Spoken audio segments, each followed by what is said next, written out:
Every empire in history thinks it's too big to fall, too powerful to fail, too smart to repeat the mistakes of the past. But every empire that collapsed did it in exactly the same 7 steps. Spain, Britain, the Soviet Union. Step by step, they all walked the same road, and they all hit the same wall.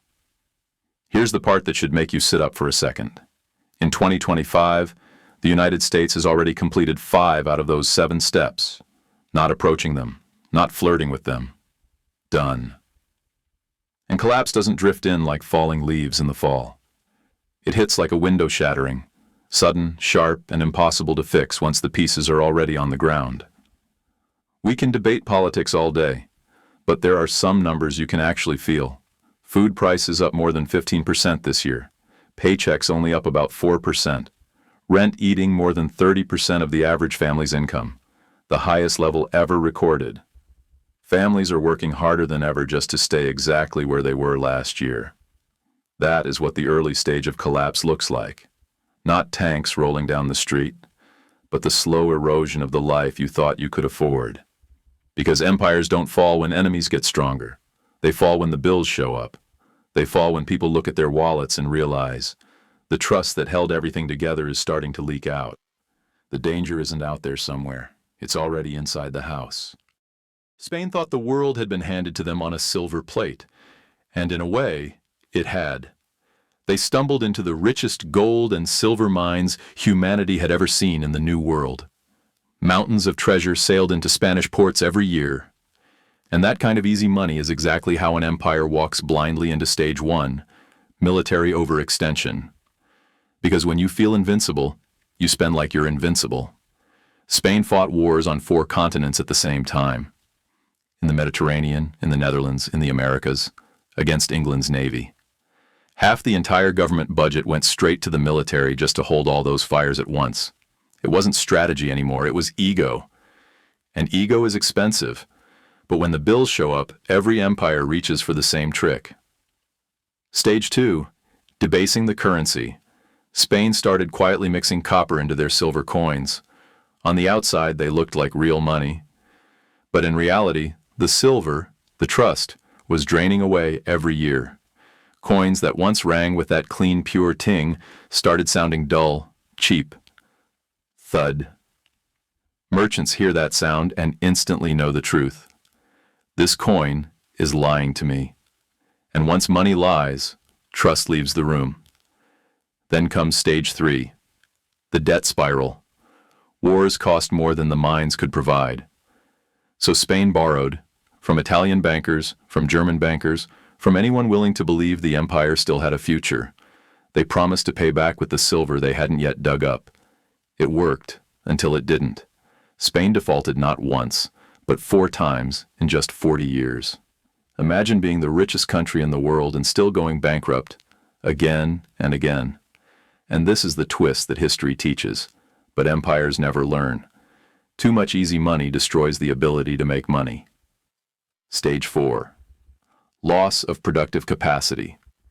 If you can buy everything, why build anything? Why farm when grain ships arrive daily from abroad? Why invent when you can just spend? By the year 1600, historians estimate that over 80% of the silver Spain hauled in went straight back out to buy goods from France and the Netherlands. Spain wasn't a producer anymore. It was a funnel. Wealth flowed through it and disappeared elsewhere. That leads directly to stage 5, social decay.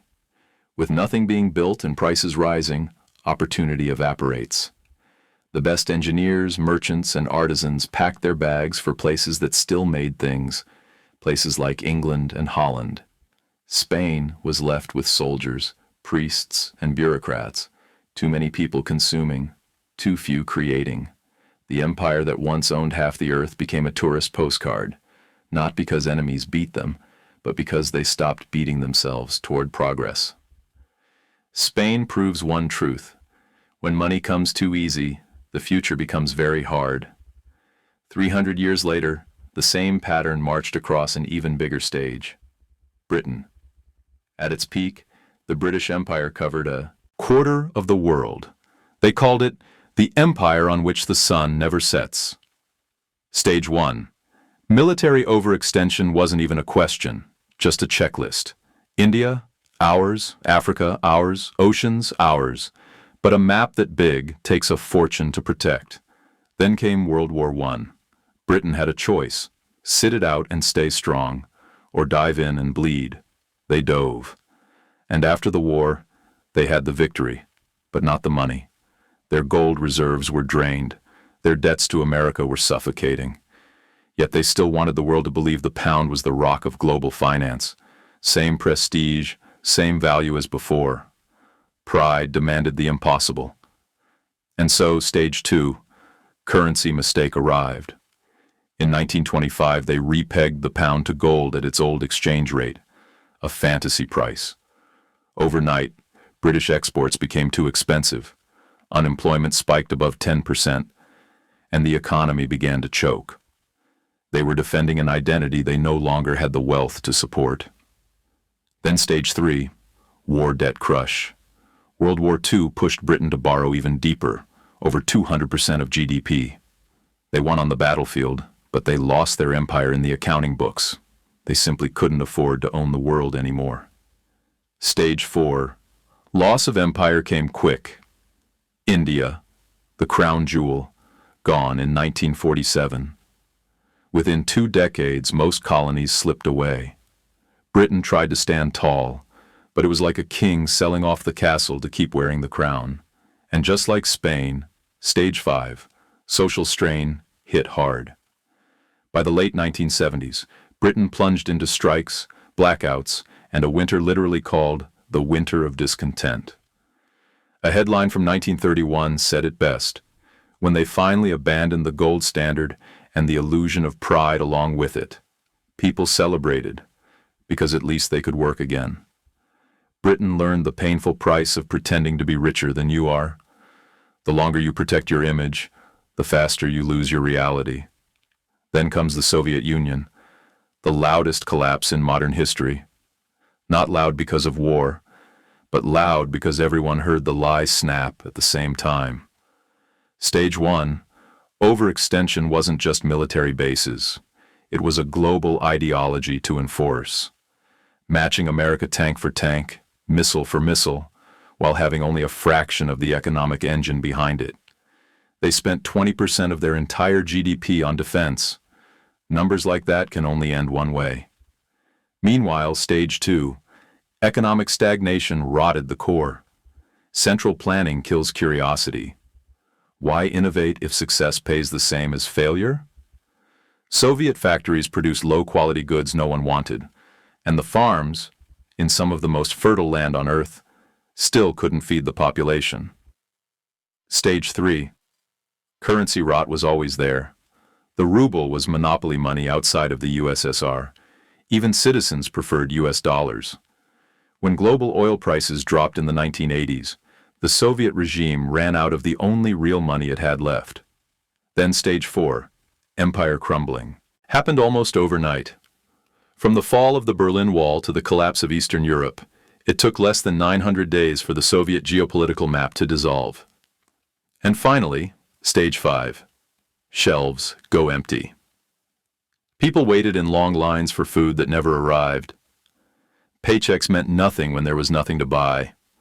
A superpower with 30,000 nuclear weapons collapsed not from an invasion, but from hunger and hopelessness. Guns can protect borders, but they can't protect trust. Once trust is gone, the empire goes with it. The Soviet Union did not fail because the United States beat them. They failed because their own system beat itself. Not a single shot from the enemy is needed when the shelves can't stay full. And now we hold the mirror up. Because it's one thing to watch empires collapse in history books, and another to realize you are living inside the next chapter. 3 superpowers made the same mistakes, and we are repeating every single one of them. Not roughly, not accidentally, step for step. And in 2025, the United States has already completed the first 5 stages. Stage 1, military overextension. It always feels like power, like leadership, like destiny. The United States has over 750 military bases spread across 80 countries. We don't just defend ourselves, We defend Europe through NATO, we protect shipping lanes in the Middle East, we monitor China in the Pacific, and we promise security to half the planet. That defense bill? $886 billion every year, more than the next 10 countries combined. But you'll never hear a politician say, we can't afford it, even when the budget is screaming it loud enough for everyone to hear. Because an empire doesn't lose the moment it retreats, it loses the moment it can't. A flag too wide eventually becomes a flag too thin. And just like Spain, which spent more on war than wheat, and Britain, which spent more on guns than rebuilding, America is pouring strength into projection, not protection. The bigger the footprint, the more fragile the legs supporting it. Stage 2, currency debasement. When wars get expensive, printing gets easier than paying. In 1971, the dollar cut its last tie to gold. Since 2000, the money supply has exploded by over 400%. During the pandemic, we created $6 trillion in a matter of months, with no new factories, farms, or workers behind it. If you create money faster than you create goods, your money stretches thinner each day. Look at your grocery cart. Same food, smaller portions, bigger bill. Inflation is your paycheck shrinking while you're still holding it. They say it was stimulus, but to most families it felt like subtraction. The Fed calls inflation temporary, but landlords don't cut rent when it dips. Grocery stores don't roll back prices. Once life gets more expensive, it rarely gets cheaper again. Debasement is a ratchet. It only turns one way. Stage 3, the debt spiral. This is when spending becomes a promise instead of a payment.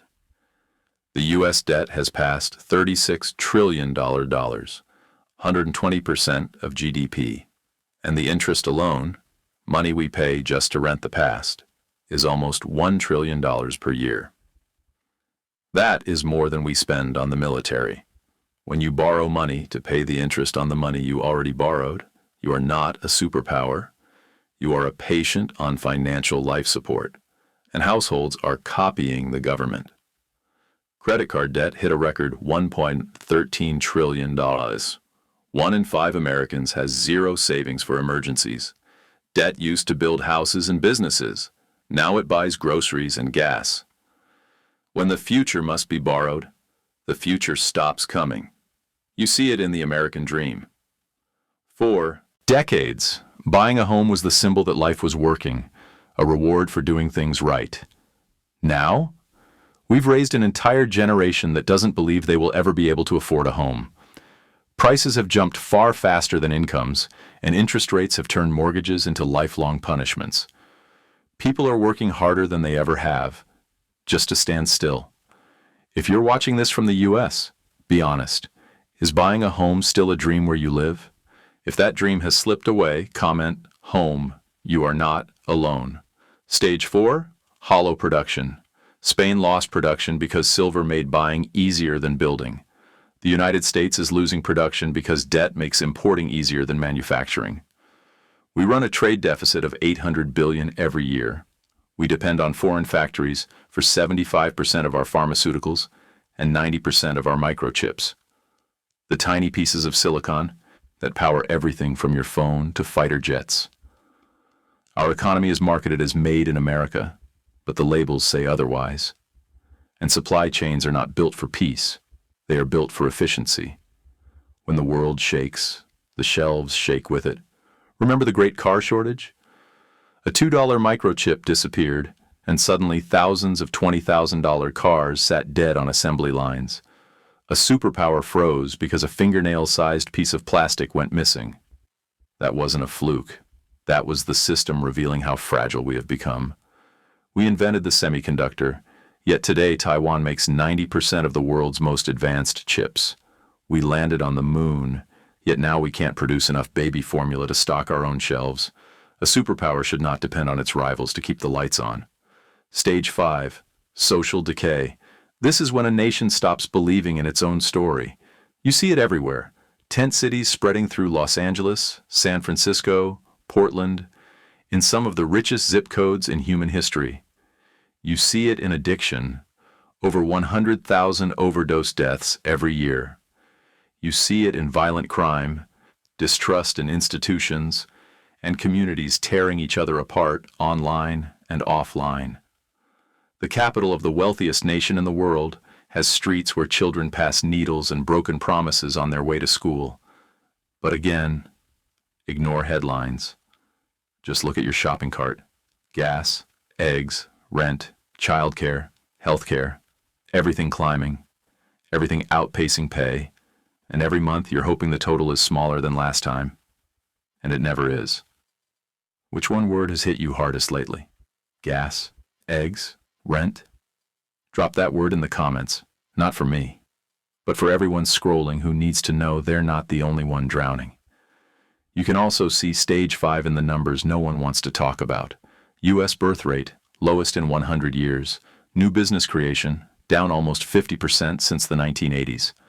Only 20% of Americans trust the federal government. Majority of young Americans believe they will be worse off than their parents. Over 50 million Americans face mental health struggles each year. Barely 1 in 8 Americans trust their neighbors. When hope shrinks, ambition dies. And when ambition dies, a nation becomes a museum of what it used to be. Infrastructure? The American Society of Civil Engineers graded it a C. Bridges collapsing, water systems failing, grids shutting down in the cold. A superpower shouldn't lose power when it rains too long. But here we are. Confidence in media, institutions, and each other is evaporating. Once you lose trust, every problem becomes a fight instead of a fix. Spain hit stage 5 and never recovered. Britain hit stage 5 and never recovered. The Soviet Union hit stage 5 and vanished in 900 days. Now America is deep in stage 5, not entering it, not approaching it, inside it. We're watching the same plot, right down to the same dialogue. Everything is fine. Trust us. It can't happen here. But that is what they always say, right before stage 6 begins. This is the part every empire believes it will somehow escape. The moment when the world slowly stops needing its currency.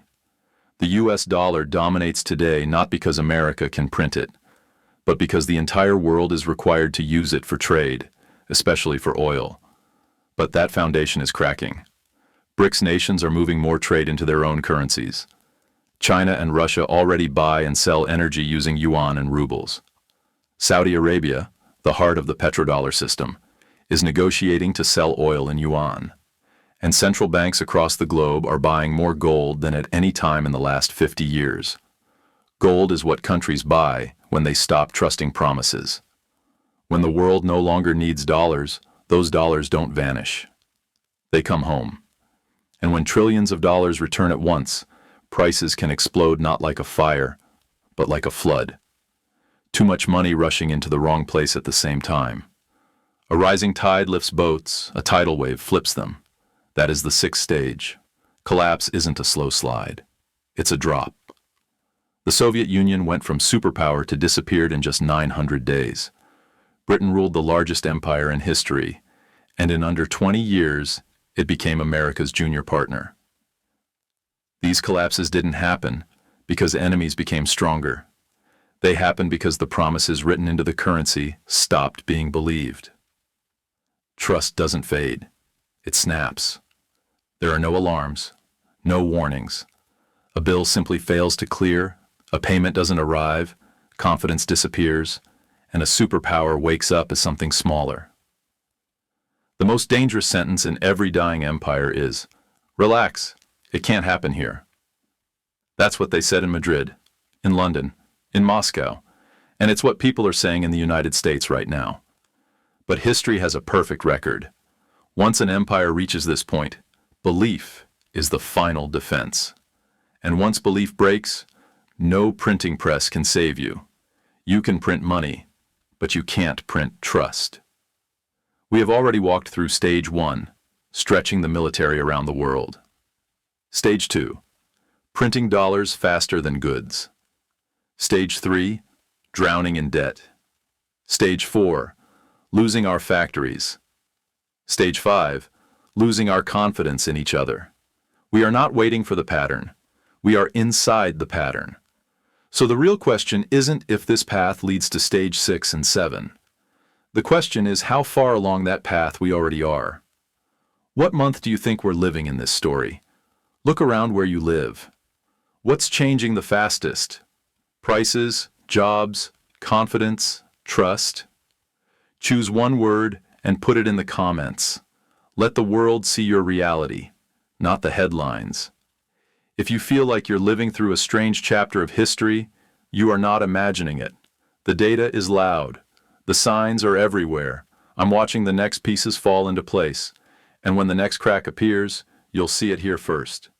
Stay sharp, stay informed. History isn't behind us. It's happening right now.